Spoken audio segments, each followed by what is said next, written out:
The moment Boon Maddox stepped into Dusty Bell Saloon, the air changed. It felt like the whole room held its breath. Men froze mid-drink. The piano player missed a key.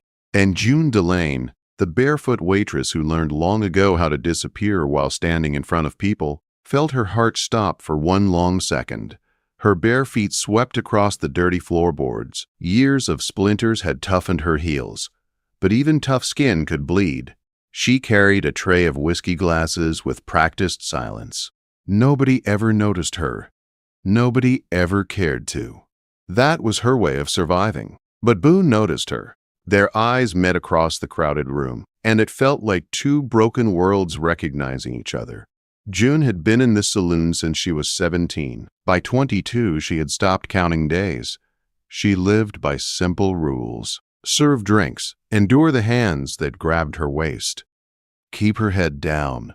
Don't think about escape. Life in Coyote Ridge didn't offer dreams, only debts. But this giant cowboy with shoulders like a barn door and a voice carved from stone looked at her as if she was not invisible, as if she mattered.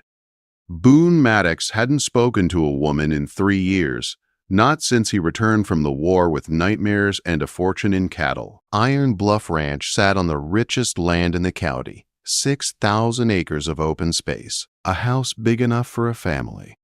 Rooms built for children who never came. His life felt too quiet, too empty, even with all his wealth. Then he saw June. The saloon noise faded when he walked toward her, his shadow swallowing the floorboards. June's tray trembled. Whiskey spilled down her worn dress. "You'll give me 5 sons and never work again," Boon said. Not a question, not a request, a promise, a future spoken in 7 simple words. Every man in the saloon went silent. Marshal Kellogg's smirk curled from his corner table. Trouble, he thought. A woman always made trouble. And trouble was exactly what he wanted for Boon Maddox and his land. June didn't understand what was happening. She had never been claimed.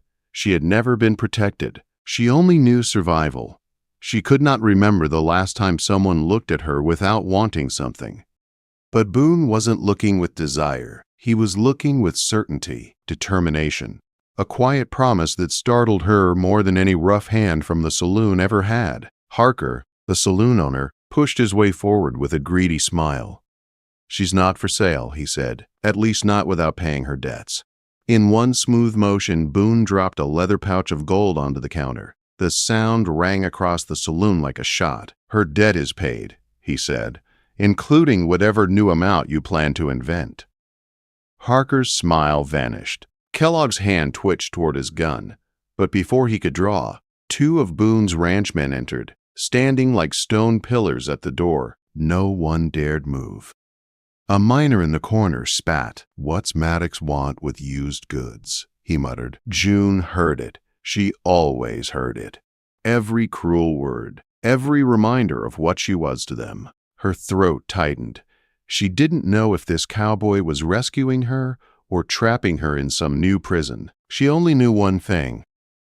He wasn't afraid of anyone in this room. She whispered, "Why me?" Boon answered softly, but his voice carried through the silence. "Because you survived, and surviving is what my land needs most." June didn't remember deciding to follow him. She only remembered the way the room felt when she stepped outside, lighter, as if dust was falling from her soul. Boon lifted her small cloth bundle into his wagon, a hairbrush, a faded picture of her mother, a tiny book she taught herself to read, all she owned in the world. He helped her climb into the wagon with one gentle hand, the first gentle touch she had felt in years. Coyote Ridge faded behind them. June didn't look back. She was afraid that if she did, the town would swallow her again. They traveled in silence for a long time. When they stopped to water the horses, Boon handed her a wrapped package. Inside was a pair of boots. "No one is barefoot on my land," he said. They were too big, but she slid them on anyway. She felt taller, safer, as if she had stepped into a different life.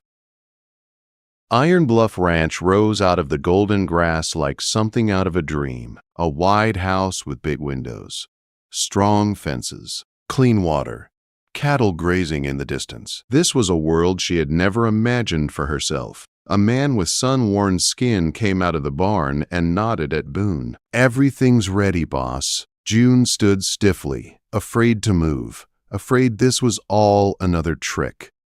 But Boone picked up her bundle and led her into the house. "This is your home now," he said. "You can stay or go, but if you stay, the promise stands.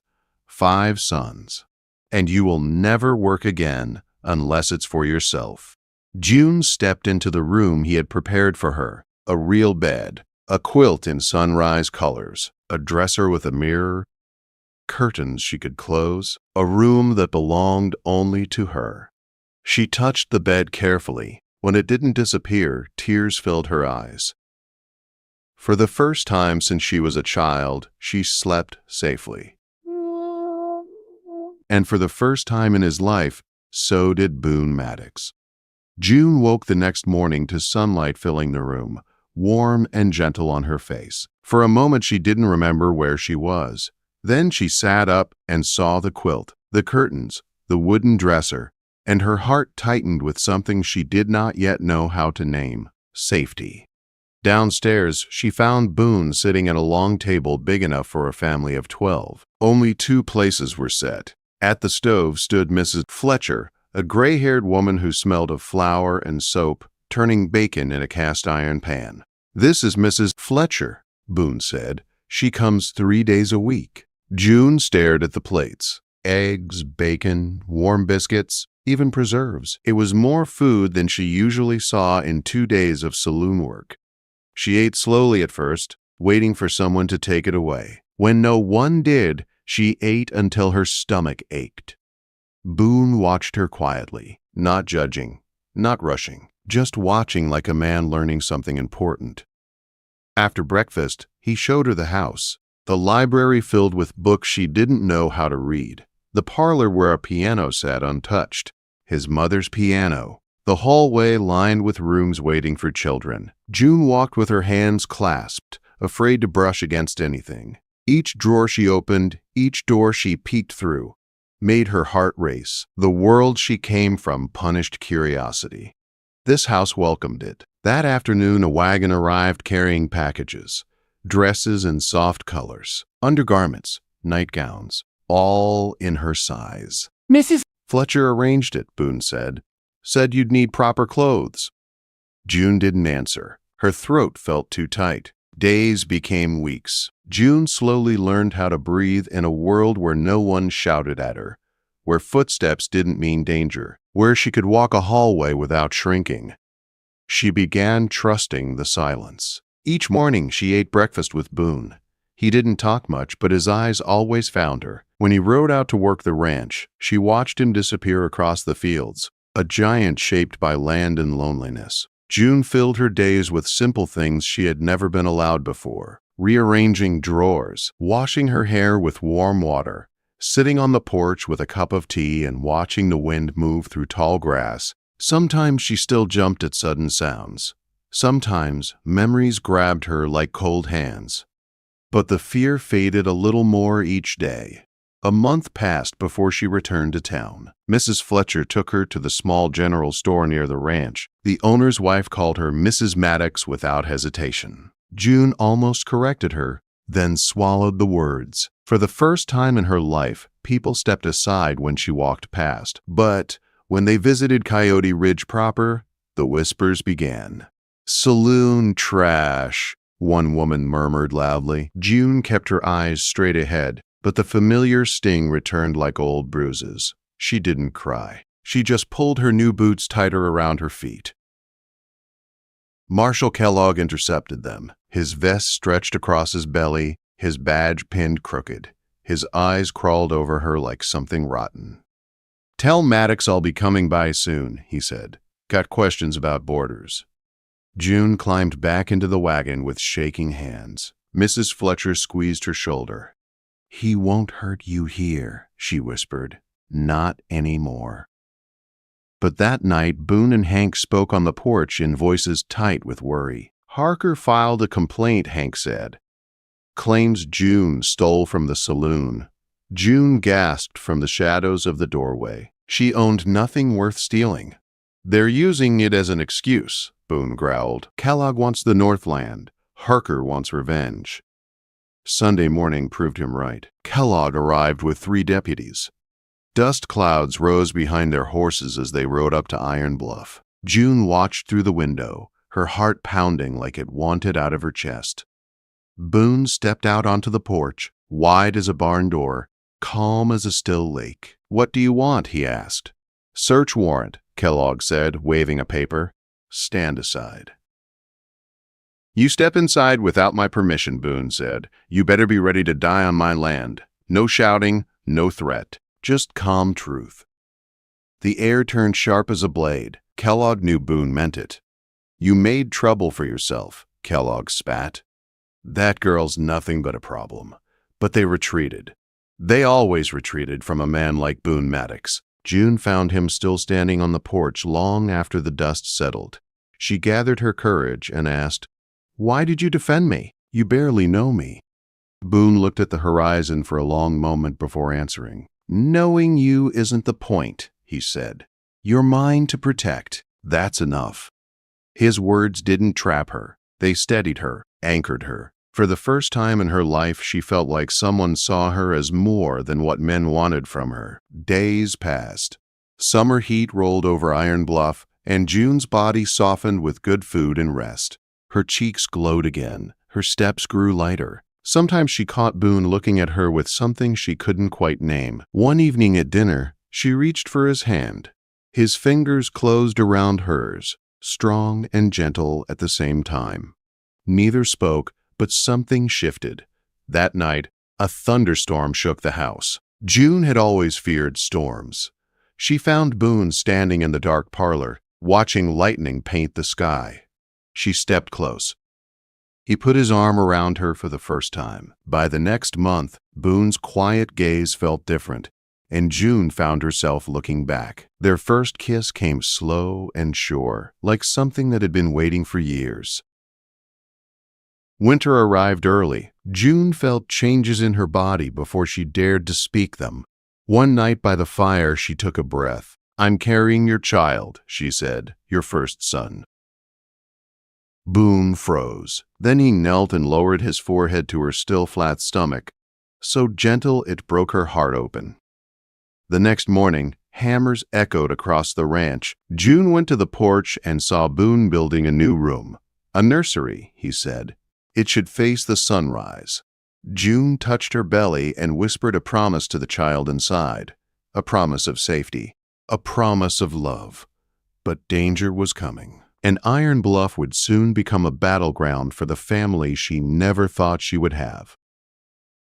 Samuel Maddox entered the world on a frozen January morning. Snow piled high against the windows, and wind pushed at the house like a living thing. June labored for 12 hours, gripping the headboard with trembling hands, while the midwife whispered steady encouragement. When the baby finally cried, loud and strong, Boone nearly collapsed with relief. Samuel was big like his father, with dark hair and bright eyes that seemed to focus from the very first day. When Boone lifted him, his enormous hands shook. June watched the toughest man in the territory crumble into quiet tears as he held his son against his chest. Life shifted after that. Spring came with new calves and growing grass, but word traveled fast that Marshal Kellogg had convinced the governor to recheck land grants in the county. Hank brought the news with a grim look. "It's aimed at us," he said. "They're saying the north border might belong to Harker after all." Before Boone could reply, the first fire came. Someone had set the north pasture ablaze during a dry spell. Smoke rolled across Iron Bluff for miles. Boone and his men fought it for 2 days. They saved most of the land, but a small cabin burned to ash. June held Samuel close, feeling the old fear creep up her spine. Trouble wasn't done. Harker bought up 3 more ranches near Iron Bluff. Kellogg spent more nights at Harker's new saloon, bragging that certain folks won't last the year.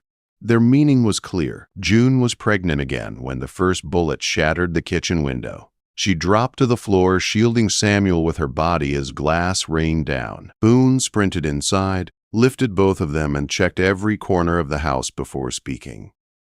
"No one works alone anymore," he told his men, and June and the boy stayed guarded at all times. The hearing came in September. June insisted on going. She wouldn't let Boon stand alone. They rode to the county seat, with Samuel nestled between them. The courthouse was packed. Men leaned forward, whispering bets on who would win. Boon presented the original land grant, the governor's letters, everything in perfect order. Harker's lawyer argued forgery, but the room fell silent when the judge confirmed the documents were real. Boon had won. But as they stepped outside, Kellogg blocked their path. "You won today," he said. "But that girl and her bastard don't belong in this county. Accidents happen to people who forget their place." Boon didn't shout. He didn't reach for his gun. He grabbed Kellogg by the throat and lifted him off the ground with one hand. "You come near my family again," Boon said quietly, "and they'll bury you in pieces." Kellogg's face turned red. His boots kicked at air. When Boon finally dropped him, the marshal stumbled back like he'd seen death itself. From that day forward, Iron Bluff became a fortress. Boon hired more men, added iron bars to the windows, made June practice shooting every afternoon, even with her growing belly. June wasn't afraid. She knew how far Boon would go to protect his family. Daniel Maddox arrived in October, fast and fierce. Boon caught him with the same hands that once built fences and tamed wild horses. June held both her sons and felt a strength she never knew she had. Winter passed without attacks. Spring brought new grass and new hope. Then news spread like wildfire. Kellogg had been removed as marshal. Enough ranchers had complained about his corruption. His badge was taken, his power gone.